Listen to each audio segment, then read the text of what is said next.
We are at the CARE Center for Animal Research Center. So CARE was established in 2003, so next year will be our 20th anniversary.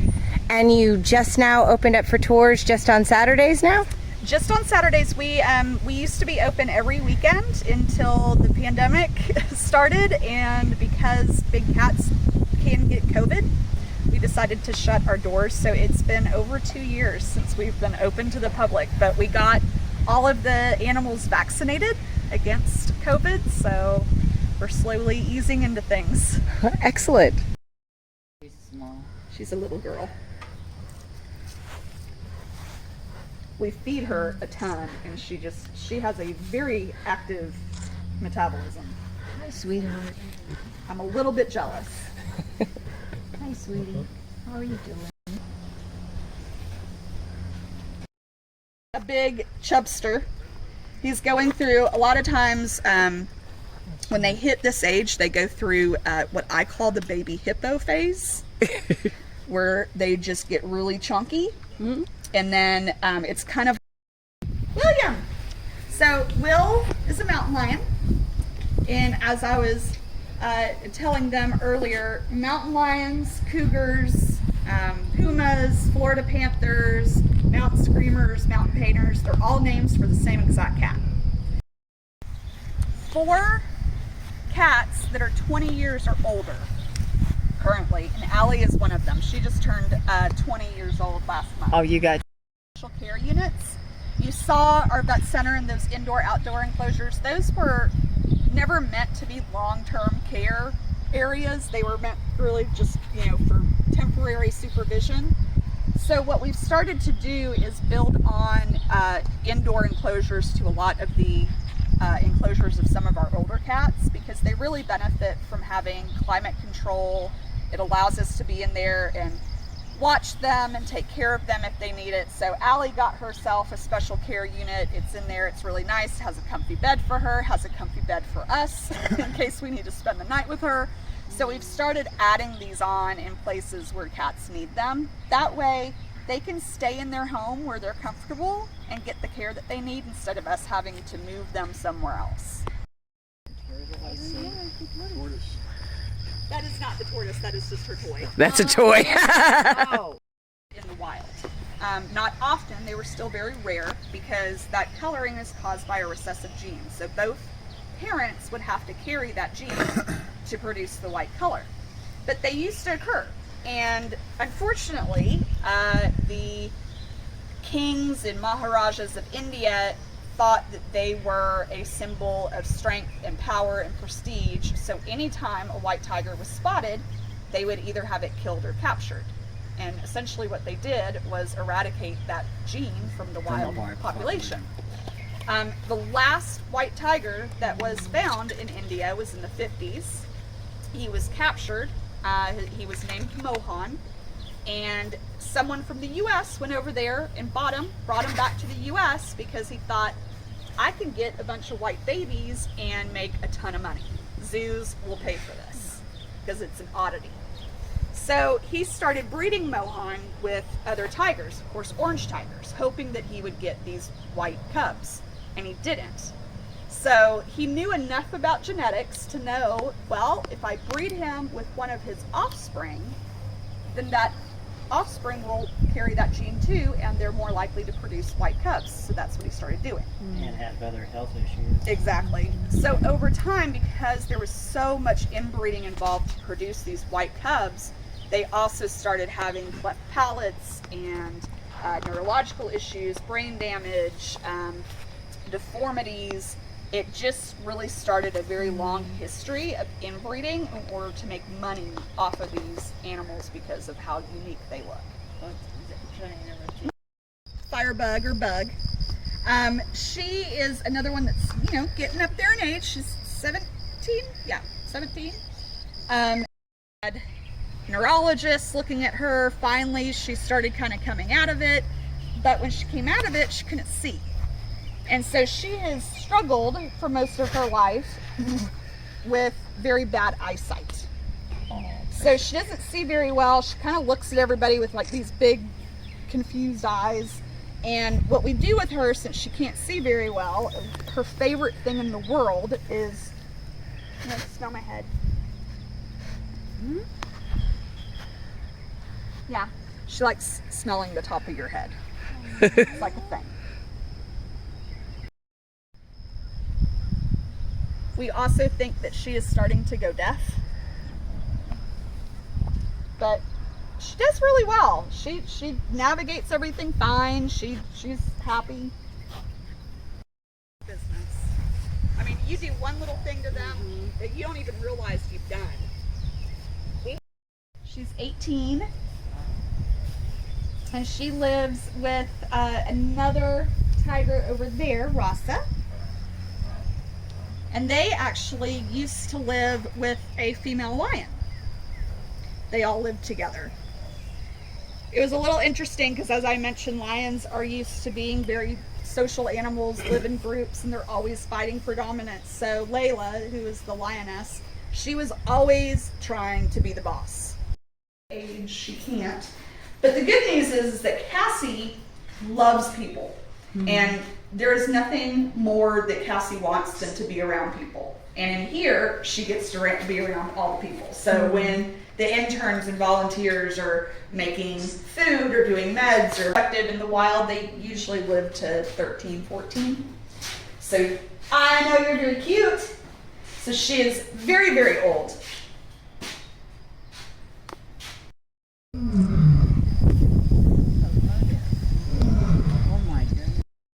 Fairly good shape. She was a mess when she got here. She was pretty thin. Rosa, you're sleeping too. Yeah, he's an oldie because of. Hi, I love you. Oh my goodness. I love you. Oh, So this look at is Zubiri, and that's Look his at brother Raleigh. Yeah, you whiny. Come here. Yes, you are. Male lion's sole responsibility, well, he has two. He has two responsibilities. One is to mate and produce offspring. The second is to protect his pride. And so that mane acts as a cushion around his neck. Because the more testosterone they produce, the darker and bigger the mane gets. So when you have males that are together, you can always tell who is the dominant male by their mane. In this case, it is Arali here. He has a larger, darker mane than Zubiri does. Interesting. Even though with them, they kind of switch off sometimes, but he's mostly the dominant one. And that is because, well, two of the three are our biggest tigers here. They're giant. Boomer and Slade over there are brothers. Now, we got them when they were really little.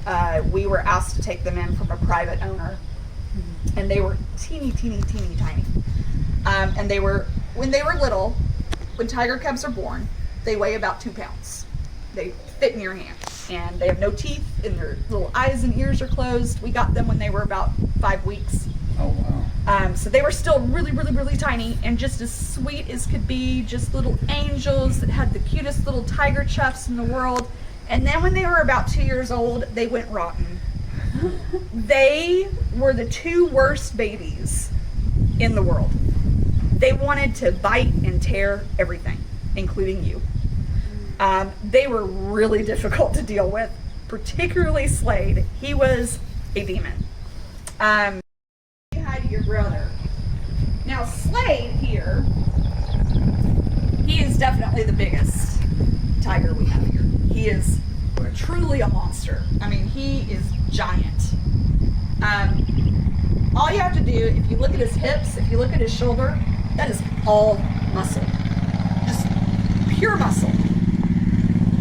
His feet are, I mean, they're just giant. He's a big boy. He looked over at Boomer like, nope, it's his fault. What's happening? What's going on? You're very handsome. Don't recognize the difference. It kind of sounds similar, but and I can't replicate it. But yeah, their roars are a little bit different. A lion's roars, a male lion, can be heard for 5 miles. Tiger's roar can be heard for about 3 miles.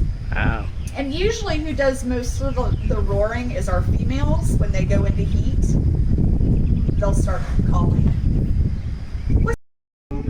You're okay. You're okay. I know. But so he had been confiscated, and then he had been sent to a facility down in South Texas until they could find a home for him. And then they called us and asked if we would take him in. When we got him, it was one of those really emotional moments where you know he'd been through a lot, but he just immediately was like, love me, just love me. It's okay, you're fine. So was he confiscated from like a person who was keeping him as a pet, or? Yeah. Wow. Yeah. Not now, he thinks he's coming. Wow, he is huge. Back there, maybe coming. Is that food? Is that dinner? Or breakfast? Lunch? They're trying to entice security to lock up. They're really hard. Oh, look at him. Lemurs. These are our lemurs. Well, this is one group of them. We have 2 groups, or they're called troops. We took them in. It was a group of adults that were being transferred from a breeding facility in Florida to a zoo in South America. And the zoo decided not to take them, or couldn't take them. So the people that were supposed to be transporting them got stuck with them. And so they asked us if we could take them in, and we were like, sure, we take care of big cats. How hard can a bunch of little fuzzy primates be? Yeah, famous last words. They were actually fine when they first got here. Everything went well. They settled in really well. They were adorable. But then a couple months later, they started having babies. Oh, yeah, more than. And we were like, because we had neutered the male in the group. We were just like, this isn't good. Turns out they were all pregnant when they got here.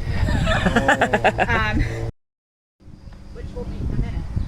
But they're a lot of fun. They're really interesting to watch. They're not monkeys. They are an older form of primate. They are ring-tailed lemurs, but there's Madagascar. So one blend has 100 different kinds of lemurs on it, and they all look vastly different. Ring-tailed lemurs are one of the larger groups. This is the AirBNB. It's kind of like an Airbnb. Oh, that's cool. Right now, I think it's $750 a night, and that includes meals. It includes tours, behind-the-scenes tours. Momo! So this is our other group of lemurs. So these are the ones that we had to remove from the other group because they were fighting so bad. But this little one right here, she came much later. This is Momo. So we typically get contacted at least once a month to take in lemurs from people that have them as pets. One of the problems with lemurs being primates, Oh. they don't spray. Oh. It's just marking, but they don't spray it. Yeah, I was going to move out of the way. It's just very unladylike. Because they are very tight-knit family groups, and if we were to try to introduce a strange lemur into one of the groups, they would probably kill it. However, this little one, I don't need that. Thank you. Thank you. I don't need that. Thanks. This little one is a different story. Someone literally dropped her on our doorstep when she was just a few months old, except she was the size of a 3-week-old baby. She weighed 97 grams, about This one's a third curious. of what she should have weighed, and she was dying. She hadn't eaten in days. They asked if we could help take care of her. We agreed, but honestly, be very careful. She will reach out and try to scratch you.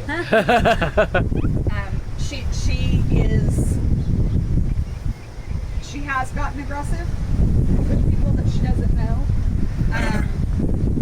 But we honestly didn't think that she was going to make it through the night. But she did.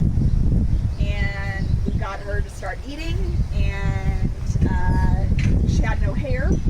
Her hair started growing back, and then we were like, oh crap, now what do we do with it? So one is a guanaco. So, if you've never heard of a guanaco before, they are the parent species of llamas. So guanacos are a wild species. Llamas are a domesticated species. A lot of people have a misconception about what domestication is. You cannot domesticate an animal just by making it friendly, or training it, or taming it. Domestication happens over generations. It's actually a change in their DNA. It is turning a wild animal into a domestic animal, and it actually becomes a totally different species. So how that happens is that you find an animal, a wild animal, that you like certain traits. You find another one that has the same traits or different traits that you like, you breed them, and then you keep doing that over and over and over until you have a completely different animal. Not all animals, not all wild animals can be domesticated. It takes animals of a certain temperament that are really adaptable, usually are cheap to feed, usually are group animals, typically very docile, and the whole purpose of domestication is to serve people. So, Yeah, I've never heard anybody having a pet Wolverines. no. Oh, that's the giant tortoise. He's about 34 years old. Oh, wow. Yeah. So she has very special accommodations. Oh, yeah, she's got herself a little bed out there. And she has an indoor area where she has beds, a TV, all the things. You can barely see her. So she is a black leopard. She's a black leopard. You can see her. So you can see her spots, and she'll be 25. Wow, And world's she's oldest teeny leopard. tiny. She's always, I mean, even when she was young, she was always small. But she's gotten smaller as she's gotten older. She weighs probably about 60 pounds. Oh, if wow. that. Sounds like somebody Did else you guys I ever know. have any panthers? Well, that's the tour of the facility. I hope you enjoyed it. You definitely need to come and check them out and come see this place. It's really